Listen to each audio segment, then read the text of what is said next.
بسم اللہ الرحمن الرحیم۔ صحیح بخاری حدیث نمبر 123۔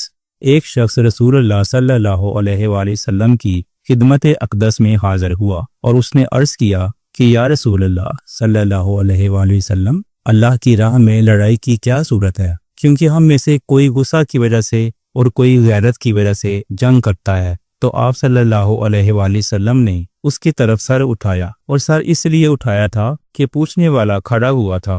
پھر آپ صلی اللہ علیہ وآلہ وسلم نے فرمایا، جو اللہ کے کلمے کو سر بلند کرنے کے لیے لڑے وہ اللہ کی راہ میں لڑتا ہے۔ صحیح بخاری حدیث نمبر 124۔ رسول اللہ صلی اللہ علیہ وآلہ وسلم سے رمی کے وقت پوچھا جا رہا تھا، تو ایک شخص نے عرض کیا، یا رسول اللہ صلی اللہ علیہ وآلہ وسلم، میں نے رمی سے قبل قربانی کر لی۔ آپ صلی اللہ علیہ وآلہ وسلم نے فرمایا، اب رمی کر لو، کچھ حرج نہیں ہوا۔ دوسرے نے کہا، یا رسول اللہ صلی اللہ علیہ وآلہ وسلم، میں نے قربانی سے پہلے سر منڈا لیا۔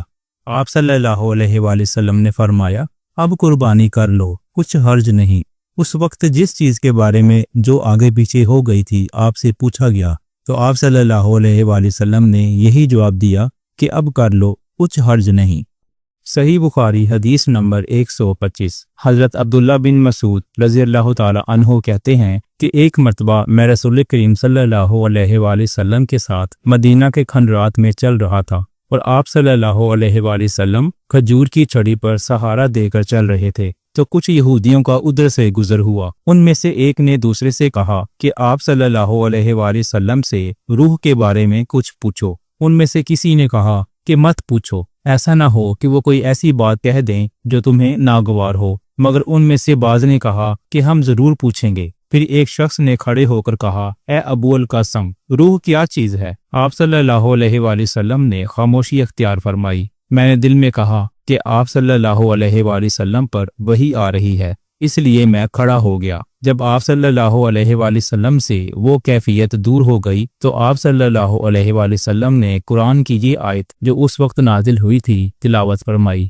اے نبی، تم سے یہ لوگ روح کے بارے میں پوچھ رہے ہیں، کہہ دو کہ روح میرے رب کے حکم سے ہے، اور تمہیں علم کا بہت تھوڑا حصہ دیا گیا ہے، اس لیے تم روح کی حقیقت نہیں سمجھ سکتے۔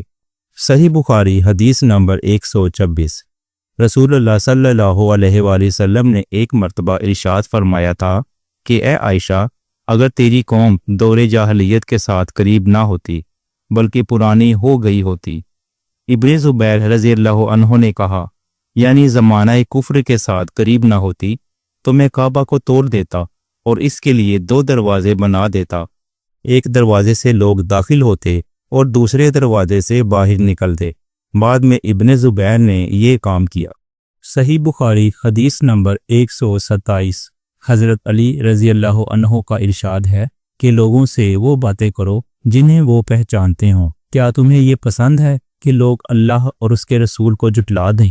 صحیح بخاری حدیث نمبر 128۔ ایک مرتبہ حضرت معاذ بن جبل رسول اللہ صلی اللہ علیہ وآلہ وسلم کے پیچھے سواری پر سوار تھے۔ آپ صلی اللہ علیہ وآلہ وسلم نے فرمایا، اے معاذ، میں نے عرض کیا، حاضر ہوں یا رسول اللہ۔ آپ صلی اللہ علیہ وآلہ وسلم نے دوبارہ فرمایا، اے معاذ، میں نے عرض کیا، حاضر ہوں اے اللہ کے رسول۔ آپ صلی اللہ علیہ وآلہ وسلم نے تیسری مرتبہ فرمایا، اے معاذ، میں نے عرض کیا، حاضر ہوں اے اللہ کے رسول۔ 3 بار ایسا ہوا۔ اس کے بعد آپ صلی اللہ علیہ وآلہ وسلم نے فرمایا کہ جو شخص سچے دل سے اس بات کی گواہی دے کہ اللہ کے سوا کوئی معبود نہیں ہے اور محمد صلی اللہ علیہ وآلہ وسلم اللہ کے سچے رسول ہیں، اللہ تعالیٰ اس کو دوزخ کی آگ پر حرام کر دیتا ہے۔ میں نے کہا، یا رسول اللہ صلی اللہ علیہ وآلہ وسلم، کیا اس بات سے لوگوں کو باخبر نہ کر دوں تاکہ وہ خوش ہو جائیں؟ آپ صلی اللہ علیہ وآلہ وسلم نے فرمایا، اگر تم یہ خبر سناؤ گے تو لوگ اس پر بھروسہ کر بیٹھیں گے اور عمل چھوڑ دیں گے۔ حضرت معاذ رضی اللہ عنہ نے انتقال کے وقت یہ حدیث اس خیال سے بیان فرما دی کہ کہیں حدیث رسول چھپانے کے گناہ پر ان سے آخرت میں مواخذہ نہ ہو۔ صحیح بخاری حدیث نمبر 129۔ رسول اللہ صلی اللہ علیہ وآلہ وسلم نے ایک روز معاذ رضی اللہ عنہ سے فرمایا کہ جو شخص اللہ سے اس کیفیت کے ساتھ ملاقات کرے کہ اس نے اللہ کے ساتھ کسی کو شریک نہ کیا ہو، وہ یقیناً جنت میں داخل ہوگا۔ معاذ بولے یا رسول اللہ صلی اللہ علیہ وآلہ وسلم کیا میں اس بات کی لوگوں کو بشارت نہ سنا دوں؟ آپ صلی اللہ علیہ وآلہ وسلم نے فرمایا نہیں، مجھے خوف ہے کہ لوگ اس پر بھروسہ کر بیٹھیں گے۔ صحیح بخاری حدیث نمبر 130۔ ام سلیم نامی ایک عورت رسول کریم صلی اللہ علیہ وآلہ وسلم کی خدمت اقدس میں حاضر ہوئیں اور عرض کیا یا رسول اللہ تعالیٰ حق بات بیان کرنے سے نہیں شرماتا، اس لیے میں پوچھتی ہیں کہ کیا احتلام سے عورت پر بھی غسل ضروری ہے؟ آپ صلی اللہ علیہ وآلہ وسلم نے فرمایا کہ ہاں، جب عورت پانی دیکھ لے یعنی کپڑے وغیرہ پر منی کا اثر معلوم ہو۔ تو یہ سن کر حضرت ام سلمہ رضی اللہ عنہا نے شرم کی وجہ سے اپنا چہرہ چھپا لیا اور کہا یا رسول اللہ صلی اللہ علیہ وآلہ وسلم کیا عورت کو بھی احتلام ہوتا ہے؟ آپ صلی اللہ علیہ وآلہ وسلم نے فرمایا ہاں، تیرے ہاتھ خاک آلود ہوں، پھر کیوں اس کا بچہ اس کی صورت کے مشابہ ہوتا ہے، یعنی یہی اس کے احتلام کا ثبوت ہے۔